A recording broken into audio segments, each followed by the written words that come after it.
안녕하세요. 김삼현 변호사입니다. 36번째 함께 배우는 법, 함께법 시간을 가져보도록 하겠습니다. 오늘은 조정과 관련된 내용을 공부를 해보려고 하는데요. 우리가 제 첫 번째 강의였었죠. 소장 작성법이라는 강의에서 소장을 어떻게 작성해야 되는지와 관련된 내용을 공부를 했었죠. 어떤 형식에서 어떤 내용들을 충실히 채워야 되는지를 공부를 했었고, 이 소장을 작성한 뒤에 어디 법원에 제출을 해야 되는지와 관련된 내용들도 우리가 공부를 했습니다.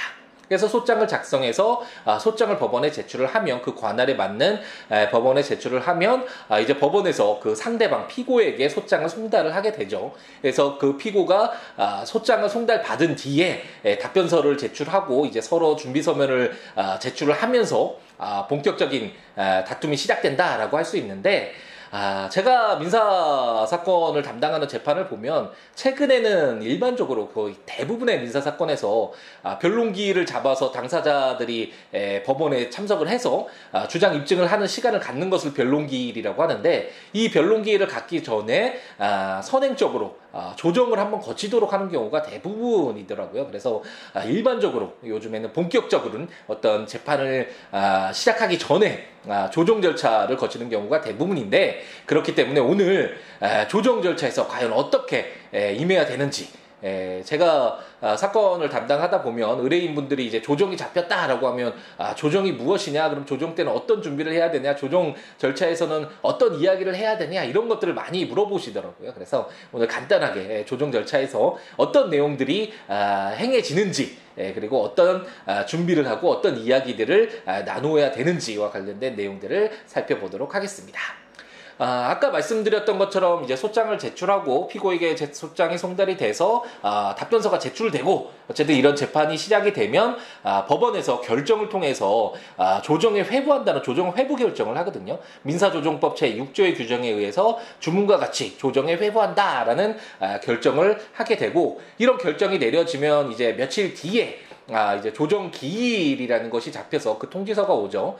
조정기일 통지서라고 해서 언제 일시 그리고 어디에서 이러한 조정기일이 잡혔으니까 여기에 출석하셔서 조정에 임하도록 하십시오라는 이런 통지서를 받게 됩니다. 그럼 이제 조정기일에 당사자들이 이제 참석을 하게 되는데, 일반적으로는 저도 같이 변호인도 같이 참석을 해서 조정 절차에 임하게 되죠. 그래서 조정에 임하기 전에 그러면 이 조정과 관련된 법률에서 어떻게 규정되어 있는지를 한번 살펴볼까요? 이 조문을 보면 그 조정이라는 것이 어떤 절차인지를 한번 대략적으로 알 수 있겠죠. 민사조정법 제1조를 보면 목적이라고 해서, 이 법은 민사에 관한 분쟁을 간이한 절차에 따라 당사자 사이의 상호 양해를 통하여 조리를 바탕으로 실정에 맞게 해결함을 목적으로 한다라고 해서 좀 읽기가 어렵긴 하죠. 그냥 과연 이게 무슨 말인가 라는 의심이 들 정도로, 우리나라 말인가라는 의심이 들 정도로 어려운 부분이 있는데, 한번 따져보면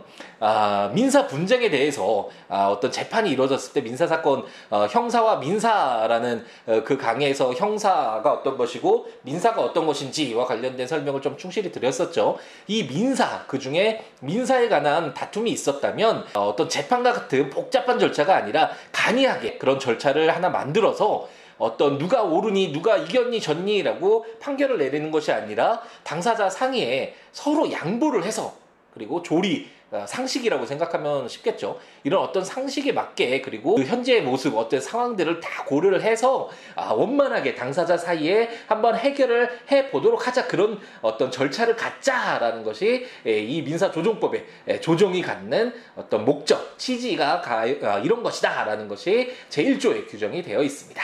그래서 제6조를 보면 조정회부라고 해서 수소법원은 필요하다고 인정하면 항소심 판결 선고 전까지 소송이 계속 중인 사건을 결정으로 조정에 회부할 수 있다라고 해서, 아까 보셨듯이 조정회부 결정문 우리가 살펴봤죠. 이렇게 수소법원이 그 사건을 담당하고 있는 법원이라고 생각하시면 되겠는데, 그 법원이 재판을 시작하기 전에 한번 당사자 사이에 한번 모여서 간편하게 간이한 방법으로 서로 이야기 나누면서 적절한 어떤 타협점을 찾을 수 있는지 한번 그런 절차를 가져봐라 라고 조정회부 결정을 이렇게 할 수 있다 라고 규정이 민사조정법에 되어 있고, 실질적으로는 대부분 거의 대부분의 사건에서 조정은 선행적으로 이루어진다라고 생각하시면 되겠습니다.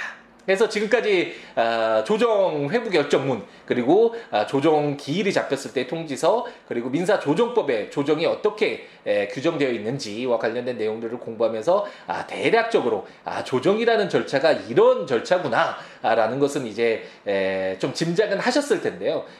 그럼 조정 기일에 필요한 자세와 관련된 내용을 한번 살펴볼까요? 어떤 복잡한 내용이 있는 것이 아니라 간단하게 우리가 앞서 민사조정법을 통해서 조정이라는 절차가 어떤 절차라는 것을 어느 정도 우리가 파악했기 때문에 한번 조정에 어떻게 그럼 임해야 되는지와 관련된 내용을 한번 살펴보면 판결이라는 것은 승패가 나누어지죠. 우리가 소장과 판결문이라는 강의에서 소장의 결과물이라고 할 수 있는 판결문을 봤지만 누군가는 승소하고 누군가는 패소를 하잖아요. 그래서 승소를 항상 하면 좋지만 항상 전부 패소를 할 수 있다는 위험이 남아 있는 것이죠. 이런 위험은 양 당사자에게 동일하게 존재하는 것이고, 그렇기 때문에 이런 어떤 위험을 조금이라도 줄이고 이런 어떤 조정 절차를 통해서 당사자가 누군가는 다 갖고 누군가는 다 잃는 그런 승패로 나누는 것이 아니라 서로 간의 타협점을 서로 양보를 하면서 타협점을 찾아가는 절차가 바로 조정이라고 할 수 있고, 그렇기 때문에 제가 간단하게 좀 우스갯소리도 약간 담아서 세 개로 한번 나눠봤는데, 조정에 임할 때 첫 번째로 흥분하지 않는 거, 이거 굉장히 중요하거든요. 사건을 담당하다 보면 조정에서 굉장히 네가 잘못했니 내가 잘못했니 이런 식으로 흥분해서 다투는 경우가 상당히 많은데, 조정 절차는 지금 말씀드렸듯이 누군가의 말이 맞는지 누군가의 주장이 옳은지를 판단하는 과정이 아니라 서로의 타협점을 찾는 과정이기 때문에 흥분할 필요가 전혀 없는 것이죠. 그리고 2번에서 보듯이 과거 사실에 집착해서 누구 잘못인지 따지며 싸우지 말자라는 그런 내용도 제가 이렇게 기재를 했는데, 이것처럼 조정에 임할 때 내 말이 맞는지를 설득하는, 그래서 이걸 우리가 소장 작성법에서는 제가 항상 말이 많은 것이 중요한 것이 아니라 자신이 하는 말이 사실인지를 증거를 통해서 확인시켜주는 과정이 중요하다라는 설명을 누누이 드렸었죠. 하지만 조정은 약간 틀린 것이, 내가 지금 하고 있는 말이 사실인지, 그래서 누가 옳고 누가 틀린지 이것을 조정위원한테 설득할 필요가 전혀 없죠. 제가 예전에 수년 전에 북부법원에서 조정위원으로 저도 활동을 했었었는데, 조정위원이라는 것이 양 당사자의 이야기를 듣고 적정한 타협점을 찾아가는 데 도움을 주는 역할을 하는 것이기 때문에 조정위원을 설득해서 감동을 주거나 아니면 증거를 통해서 내가 하는 말이 다 사실이다 이런 설득을 해도 아무 소용이 없죠. 그래서 흥분하거나 어떤 사실 과거의 잘못 같은 것들을 따지면서 내 말이 맞다라는 것을 강조할 필요는 전혀 없고요. 3번에 기재되어 있는 것처럼 상대방의 제안을 잘 들어보고 더 이상 싸우지 않고 분쟁을 종결할 수 있는 조건인지 여부를 판단해서 결정하면 되는 그 절차가 바로 조정이다라고 생각하시면 되겠고, 그렇기 때문에 조정에 임할 때 어떤 엄청난 양의 자료를 준비하거나 증거를 가져가실 필요도 사실 전혀 없고요. 일반적으로 자신의 주장, 처음에 소장이나 답변서를 통해서 일반적인 대략적인 내용, 그리고 그런 주장, 입증 사실은 이미 들어갔고 조정위원도 그것을 읽고 들어오기 때문에 그런 내용들에서 어떤 옳고 그름을 따지는 그런 자리라기보다는 서로 상대방의 이야기를 한번 들어보고, 만약 100만 원을 지급해달라는 소를 제기했는데 상대방이 잘못을 인정하면서 50만 원만 지금 너무 어렵기 때문에 집행할 돈도 없다, 승소 판결이 나더라도 그래서 50만 원은 최선을 다해서 지금 당장 지급하겠다, 이런 식으로 제안이 들어왔다면 이런 제안을 내가 50만 원 받고 이제 더 이상 신경 안 쓰고 이 분쟁을 종결하겠다 라고 볼 것인지, 아니면 50만 원 받고 도저히 내가 이것을 용서할 수 없으니까 끝까지 100만 원 판결 받을 때까지 싸우겠다, 이런 어떤 결정을 하는 그런 판단을 하는 그런 자리다. 그렇기 때문에 가벼운 마음으로 가서 상대방의 이야기를 한번 들어보고 그 상대방이 내건 조건을 내가 수용할 수 있는지만을 판단하는 그런 절차가 바로 조정이다라고 생각하시면 되겠습니다. 네, 법과 관련된 자료는 siwo.com에 많이 담겨져 있으니까요. 찾아오셔서 참고하시면서 공부를 해 나가시면 좋을 것 같고요. 함께법 강의 자료는 siabooks.com에 담겨져 있으니까요. 강의 자료를 함께 보시면서 강의를 들으시면 좋을 것 같습니다. 다음 시간에 더욱더 유익하고 좋은 내용으로 찾아뵙도록 하겠습니다. 감사합니다.